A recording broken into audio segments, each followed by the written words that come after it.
This is Coffee with Gays, and this is Because of Them, a series honoring the people that made Pride possible. And before Stonewall, before Marsha, before we had flags and hashtags, or even the word queer, there was William Dorsey Swann. Swann was born into slavery in 1858.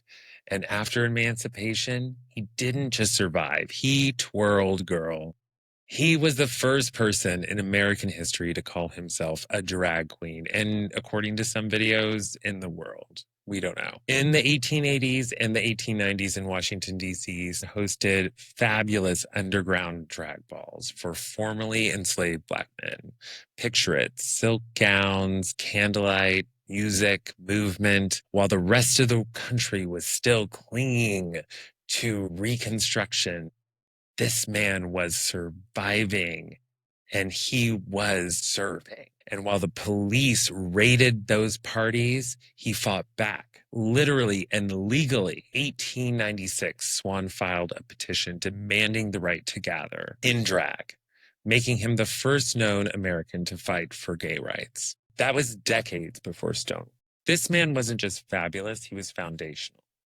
A formerly enslaved Black man in a gown calling himself a queen in the 19th century. Just let that sink in. And reports were the president of the United States actually knew who he was. And I'll be honest, I thought I knew my gay history, but it was actually a comment from one of the Sisters of the Perpetual Indulgence that introduced me to Swann.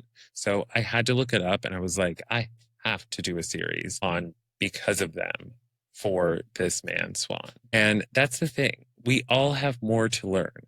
That's why I started Coffee with Gays in the first place. It wasn't to make money.